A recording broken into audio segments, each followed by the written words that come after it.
بسم اللہ الرحمن الرحیم۔ السلام علیکم ناظرین، کیسے ہیں آپ؟ امید ہے آپ سب خیریت سے ہوں گے۔ اگر آج آپ لوگوں نے درود پاک نہیں پڑھا تو برائے مہربانی درود پاک پڑھ لیجئے۔ جذبات میں شدت، قسط نمبر 2۔ اندھیرے سے، کیڑوں سے، حتیٰ کہ چھوٹی باتوں سے بھی گھبرا جاتی تھی، اور اب بھی اس کی ہوائیاں اڑی ہوئی تھیں جنہیں دیکھ کر ثنا اپنی ہنسی روک نہیں پا رہی تھی۔ شاباش، آج ثابت کر دو میرال بھی کوئی شے ہے۔ میرال مڑ کر اس کے پاس آئی اور اس کے ہاتھ پکڑ کر بولی، جلدی چلو ثنا، دیر ہو رہی ہے، بعد میں کروا لینا جو کروانا ہو۔ کوئی بہانہ نہیں سنوں گی، تم ہر بار کی طرح مجھے ٹال رہی ہو، لیکن آج میں تمہارا ڈر ختم کر کے ہی رہوں گی، کم از کم تم روڈ خود سے کراس کر سکو۔ میرال زور زور سے سرنفی میں ہلانے لگی۔ چلو، پہلے تم کراس کرو گی پھر میں۔ چلو چلو، ثنا اسے کندھے سے پکڑ کر روڈ کی طرف کھینچ لائی۔ نہیں، میں نہیں کر پاؤں گی۔ میرال، کر سکتی ہو تم، خود کو کسی سے کم مت سمجھو، تم بھی انسان ہو، بس کبوتر کی طرح اپنی آنکھیں بند مت کر لینا، بلی پر فوکس کرنا۔ کہاں ہے بلی؟ نظر نہیں آ رہی مجھے، وہ ادھر ادھر دیکھتے سادگی سے بڑبڑائی۔ ثنا جو پیچھے کھڑی اس کے کان کے قریب جھکی ہوئی تھی، میرال کے بھولے پن پر دل چاہا اپنا ماتھا پیٹ لے۔ اوفو، سب چھوڑو، تم صرف روڈ کراس کرو۔ وہ گاڑیوں کو دیکھ کر دھیان سے آگے بڑھتی، کبھی ڈر کر پیچھے ہو جاتی۔ ایسے تھوڑے ٹائم کے بعد اس کو راستہ ملا، وہ گہرا سانس بھرتی کراس کرنے لگی۔ سڑک کے درمیان پہنچ گئی کہ اچانک تیز رفتار لینڈ کروزر آئی۔ میرال ڈر کر اپنی جگہ جم گئی، اسے سمجھ ہی نہیں آیا آگے بڑھ جائے یا واپس پلٹ جائے۔ اس نے وہاں ہی قدم روک لیے اور آنکھیں بند کر لیں کہ آؤ آؤ، کوئی مسئلہ نہیں، اڑا دو۔ کار کو بے مشکل کنٹرول کرتے اس کے بے حد قریب سے گزار کر روک لیا گیا۔ گاڑی کے ٹائروں کے چڑچڑانے کی آواز سے میرال کا تیزی سے دھڑکتا دل تھم گیا، اس نے اپنی سانس بھی روک لی۔ ثنا جو اپنی جنون میں کھڑی تھی، یہ سب دیکھ کر اس کے پاؤں سے زمین نکل گئی۔ وہ اندھا دھند بھاگتی اس کے پاس پہنچی جو اپنی جگہ منجمد بت کی عملی صورت بنی کھڑی تھی۔ اسے کھڑے دیکھ کر ثنا نے سر سے پیر تک اسے دیکھا۔ میرال مدھم سے اسے پکارا، وہ ویسے ہی کھڑی رہی۔ اس ٹس سے مس نہ ہوتے دیکھ کر اسے بازو سے پکڑ کر زور سے ہلاتے دوبارہ پکارا، میرال میرال۔ وہ ایک جھٹکے سے اس اثر سے باہر نکلی۔ اس نے اپنی بھیگی نم آنکھیں کھول کر پہلے ثنا کو پھر سہم کر آس پاس دیکھا۔ لوگوں کا ہجوم امڑ آیا تھا۔ میرال کی آنکھیں آنسوؤں سے بھری تھیں، جیسے ابھی چھلک جائیں گی۔ اس کے ہاتھ پاؤں ٹھنڈے پڑ گئے، وہ لڑکھڑاتی۔ ثنا نے فوراً اسے تھاما، اس کا نقاب بھی اتر گیا تھا۔ تم ٹھیک ہو؟ ادھر میری طرف دیکھو، کچھ ہوا تو نہیں تمہیں؟ میرال کی نظر نیچے اپنے پاؤں سے 1 فٹ کے فاصلے پر گاڑی کے ٹائروں کے نشان پر پڑی۔ اس کے جسم میں خوف سے ایک برقی سی روح دوڑ گئی۔ زندگی میں موت کو اتنے نزدیک سے محسوس اس نے پہلی بار کیا۔ میرال کو یقین نہیں آ رہا تھا کہ وہ زندہ ہے۔ وہ گمسم کھڑی سمجھنے کی کوشش کرنے لگی، اس کی تمام تر صلاحیتیں معاف ہو چکی تھیں۔ اس گاڑی میں سوار دونوں نفوس ان کے قریب کھڑے یہ سب دیکھ رہے تھے۔ وہ فوراً باہر نکل آئے تھے۔ زاویار سامنے کھڑی اس صنف ناظر کو دیکھ رہا تھا، جس کی بڑی بڑی کالی ہرن جیسی آنکھوں میں نمی سی اتری ہوئی تھی۔ اس کی نظریں اس کی آنسوؤں سے بھری آنکھوں کا طواف کر رہی تھیں، جو ان کو نہ تو چھلکنے دے رہی تھی اور نہ ہی اندر دھکیل رہی، جس سے ان کے حسن کو 4 چاند لگ رہے تھے۔ میں بچ گئی، وہ ٹرانس کی کیفیت میں بول رہی تھی۔ ہاں، زندہ ہو، کچھ نہیں ہوا تمہیں، بچ گئی ہو، تم ٹھیک تو ہو نا؟ ہاں ٹھیک ہوں۔ ثنا اس کا ہاتھ پکڑ کر سائڈ پر لے آئی۔ روڈ بلاک ہو گیا تھا، اسے لا کر فٹ پاتھ پر بٹھا دیا۔ زاویار زین نے اسے پکارا، جو بڑی فرصت سے کھڑا اسے دیکھے جا رہا تھا۔ زاویار اب کے دانت پیستے بولا، ہاں بولو۔ وہ اب بھی اسے ہی دیکھ رہا تھا جو اب پانی پی رہی تھی۔ تم تو شکر کا کلمہ پڑھو۔ زاویار نے ناسمجھی سے اسے دیکھا۔ زین نے آنکھ کے اشارے سے اس کی توجہ نیچے زمین کی طرف دلائی جہاں وہ نشان تھا۔ اگر تھوڑی سی دیر ہوتی تو یہ مس سینوریٹا فلائی کر جاتی، ہے نا؟ زاویار کھویا کھویا اس سے ہی تکتے ہوئے بولا، جو اب اپنا نقاب صحیح کر رہی تھی۔ ہاں بالکل۔ زین جا کر پوچھو کہ کسی مدد کی ضرورت ہو، ہسپتال جانا ہو یا گھر روک کر دیں گے میں۔ زاویار کی ایک نظر ہی کافی تھی اس کے لیے۔ اچھا جاتا ہوں۔ وہ آگے بڑھ گیا اور زاویار دونوں ہاتھوں کو اپنی پینٹ کی جیب میں ڈالے تھوڑا دور کھڑا رہا۔ اب کیسا محسوس کر رہی ہو؟ چلو آؤ۔ ابھی ثنا بول ہی رہی تھی کہ پیچھے سے آتا زین بول پڑا، آپ ٹھیک ہیں؟ ہسپتال جانا ہے تو آئیں ہم لے جاتے ہیں۔ ثنا جو میرال کو سنبھالنے کے چکر میں ان لوگوں کو بھولے بیٹھی تھی، اب اسے دیکھ کر اسے ان سے دو ہاتھ کرنا یاد آ گیا۔ او ہیلو مسٹر، اس سے کیا، ادھر مجھ سے بات کرو، ادھر۔ ثنا اس پر بھڑک اٹھی۔ زین جو میرال کے پاس جھک کر پوچھ رہا تھا، اس مخصوص طرز مخاطب پر مڑا۔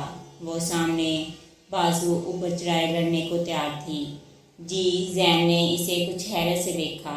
کیا جی؟ دیکھ کر نہیں چلا سکتے تھے؟ اندھے ہو، نظر نہیں آتا یہ کتنے ہیں؟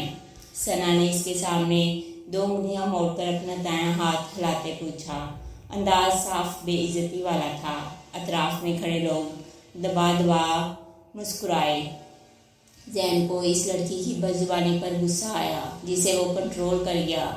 دیکھیں آپ کو دیکھنے کی ضرورت ہے، ہمیں نہیں۔ اگر میری بہن کو کچھ ہو جاتا ذمہ دار کون ہوتا؟ میرال جو بیٹھی تھی اس جھگڑالو عورت کو دیکھ کر فوراً کھڑی ہو گئی اور ثنا کا بازو پکڑ کر اسے روکنے لگی۔ ثنا بس کرو، چپ ہو جاؤ، چلو۔ اس کے کان میں گھس کر منمنائی۔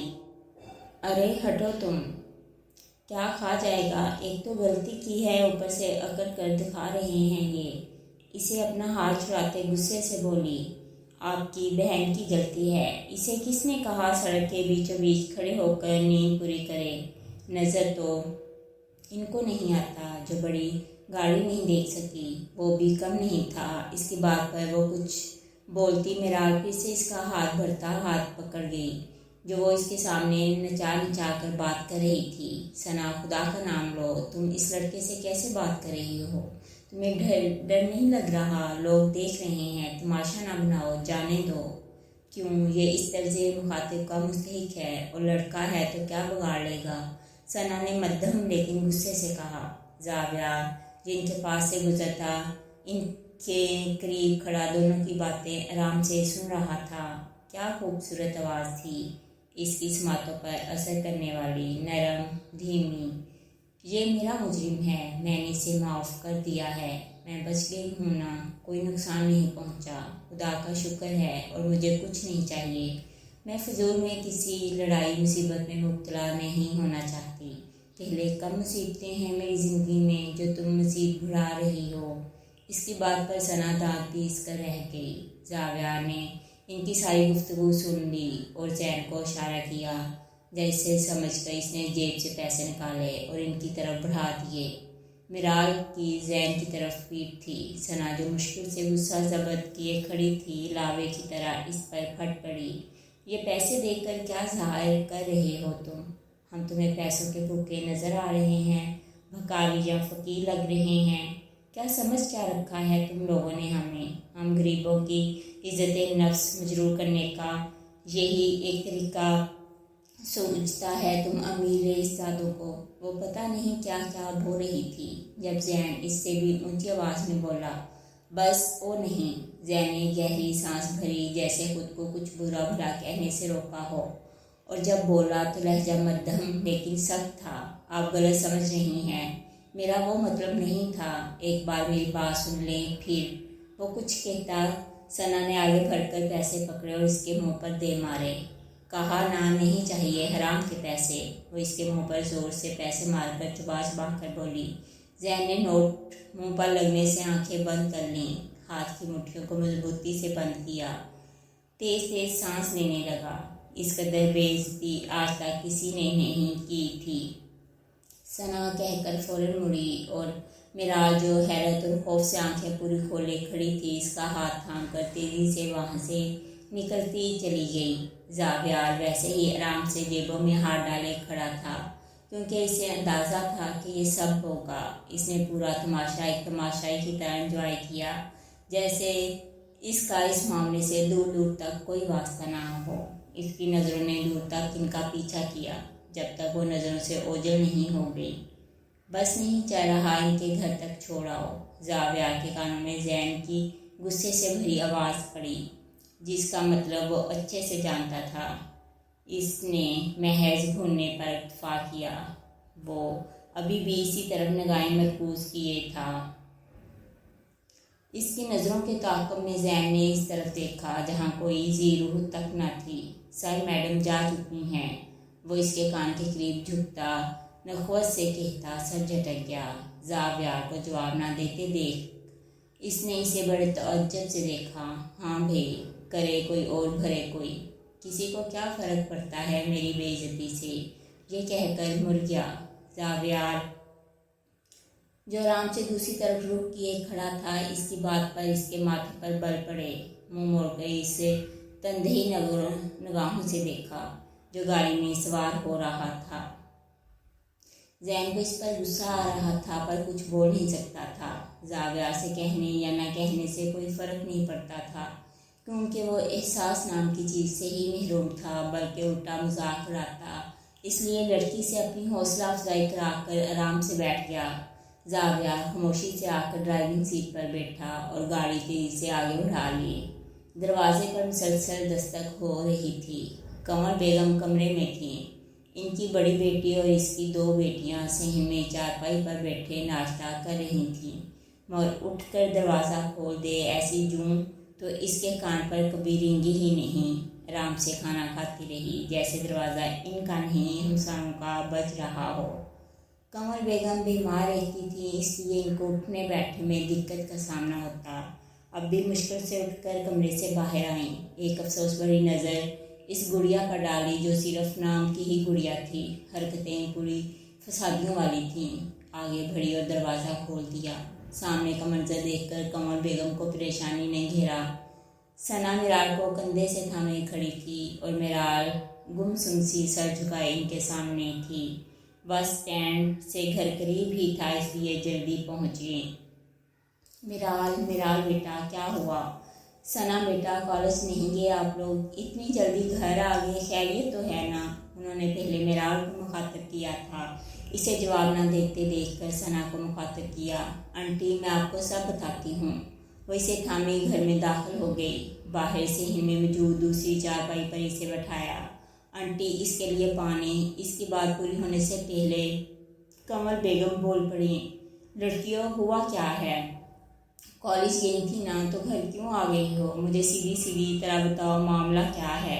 میرال کی حالت ان کو نارمل نہیں لگ رہی تھی اس لیے پوچھ ڈالا۔ دوسری چارپائی پر بیٹھی فریال کے بھی اب کان کھڑے ہو گئے تھے۔ ثنا نے تھوک نگلا، جانتی جو تھی کیا ہوگا۔ اس نے منہ موڑ کر میرال کو دیکھا جو اپنا نقاب کھول رہی تھی، ایسے جیسے یہاں موجود ہی نہیں۔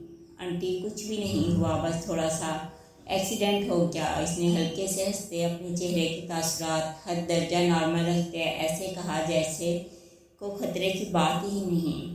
کیا؟ قمر بیگم کا ہاتھ دل پر پڑا تھا۔ وہ آگے بڑھ کر اپنے جگر کے ٹکڑے، اپنی جان سے بھی زیادہ عزیز بیٹی کو دیکھنے لگی۔ ان کو پریشان ہوتے دیکھ کر ثنا کی ہنسی کو بریک لگی۔ میرال بیٹے تم ٹھیک ہو نا؟ کچھ ہوا تو نہیں؟ ہسپتال؟ ثنا ان کو گھبراتے دیکھ کر اپنے جملے کی تردید کرنے کو فوراً بولی۔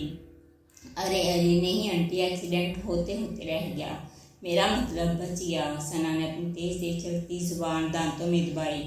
کبھی کبھی غلط چلنے جو لگ جاتی۔ شکر ہے میرے مالک کا، شکر ہے۔ انہوں نے سکھ کا سانس لیا۔ مجھے تفصیل سے بتاؤ، یہ تو کچھ بولے بھی نہیں۔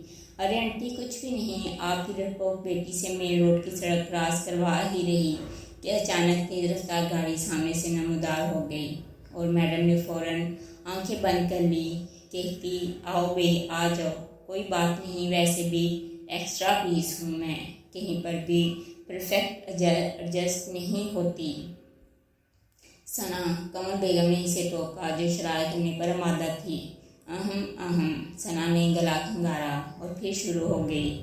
آنٹی، دراصل ہوا یہ تھا۔ ثنا نے ان کو الگ سے یہ تک سب بیان کر ڈالا، پر درمیان کے اپنے جیم چہے غائب کرنا نہیں بھولی۔ قمر بیگم کے چہرے کے تاثرات بدلے۔ وہ غصے سے میرال کے پاس آئیں جو اپنا بیگ اور چیزیں اٹھائے کمرے میں جا رہی تھی۔ کب بڑی ہوگی تم؟ ہاں، کب سمجھداری کا مظاہرہ کرو گی؟ کب تک دوسروں کا سہارا ڈھونڈو گی؟ قمر بیگم نے اسے بازو سے پکڑ کر جھنجھوڑا۔ ایک سڑک کراس نہیں ہوتی تم سے۔ یہ زبان، اس کو اپنے حق کے لیے نہیں استعمال کر سکتی۔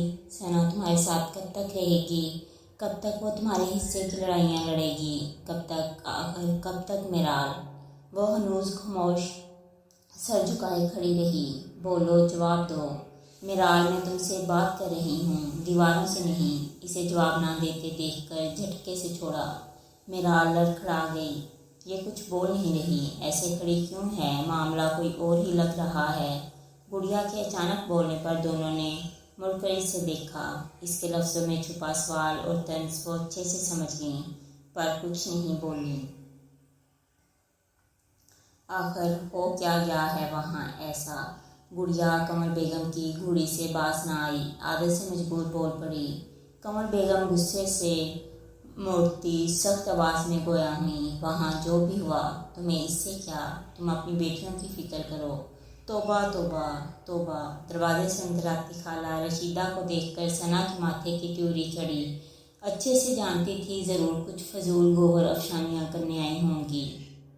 پورے محلے کی رپورٹر جو تھیں۔ ہائے کمل بہو، تو یہاں کیا کر رہی ہے؟ باہر دیکھ، لوگ تیری بیٹی کے بارے میں کیا کیا باتیں کر رہے ہیں۔ لوگوں کا تو پتہ نہیں، پر جو لوگ باتیں پھیلا کر آ رہے ہیں ان کا ضرور پتہ ہے۔ ثنا نے انہی کے انداز میں ہی کہا جس پر قمر بیگم نے اسے گھوڑی سے نوازا۔ ثنا کو وہاں دیکھ کر اور اس کی بات پر خالہ رشیدہ نے سر جھٹکنے سے موڑ کر صحیح سے چادر اوڑھی، جیسے اس کی موجودگی اور بات دونوں پسند نہ آئی ہوں۔ خالہ رشیدہ کچھ الگ معیار کی فسادن تھیں۔ بات کو تڑکا لگا کر پیش کرنا تو ان کی شخصیت کا خاصہ تھا۔ خالہ، یہ آپ کیسی بات کر رہی ہیں؟ میں کیسی بات کر رہی ہوں؟ ارے کمل بہو، گھر سے باہر نکل کر تو دیکھو۔ اکرم دکاندار، اس نے خود اس بڑی گاڑی کو تمہارے گھر کے باہر دیکھا جس سے تیری بیٹی کی ٹکر ہوئی۔ یہ کہتے ہوئے خالہ رشیدہ نے میرال کو شکی نظروں سے سر سے پیر تک دیکھا، جیسے میرال نے خود پر پڑتے اچھے سے ان کا مفہوم محسوس کیا اور مزید سر جھکا لیا۔ یہ سن کر قمر بیگم کا دماغ چکرا گیا۔ ثنا نے انہیں جو کچھ بتایا اس بابت سے ایسا کچھ ہوگا انہوں نے عکس نہیں کیا تھا، مطلب یہ دونوں واقعہ میں کچھ چھپا رہی تھیں۔ قمر بیگم کو ان دونوں پر بہت غصہ آیا، پر خاموش رہیں۔ خالہ رشیدہ کی گوہر فشانی پر ایک دم میرال کے چہرے کی ہوائیاں اڑیں۔ اس نے جھٹکے سے ثنا کی طرف دیکھا جو خود بے یقینی کی کیفیت میں مبتلا میرال کو ہی دیکھ رہی تھی۔ یہ بات یہاں تک پہنچ جائے گی، اس صورتحال کا اس نے اندازہ بھی نہیں لگایا تھا۔ گڑیا جو اب تک بیٹھی ہی اس طاق میں تھی کچھ چٹپٹا ملے اور وہ اسے ایک اچھے ہتھیار کے طور پر ان کے خلاف استعمال کرے۔ تنزیہ ہنس پڑی۔ قمر بیگم کو پریشانی نے گھیرا۔ وہ کیا کر سکتی ہے؟ اس بات سے یہ تینوں اچھے سے واقف تھیں۔ وہ ہنستے قدم اٹھاتی ان کے مقابل آ کھڑی ہوئی۔ آپ ابھی تھوڑی دیر پہلے مجھے کہہ رہی تھی نا اپنی بیٹیوں کی فکر کرو، اب تو آپ اپنی بیٹی کی فکر کریں اور ساتھ میں اپنی بھی۔ وہ مسلسل ہنستے آخر میں قمر بیگم کے قریب آہستہ سے بولی، پھر زور سے قہقہ لگاتی اندر چلی گئی۔ قمر بیگم ضبط کرتی رہ گئیں۔ جب مڑی تو ان کا چہرہ ضبط سے سرخ پڑ رہا تھا، جسے دیکھ کر میرال نے ڈرتے ہولے سے سر نفی میں ہلایا اور بے اختیار 2 قدم پیچھے کو اٹھائے۔ کس کو اگلی ویڈیو کا انتظار رہے گا؟ کمنٹ میں ضرور بتائیے گا۔ اللہ حافظ۔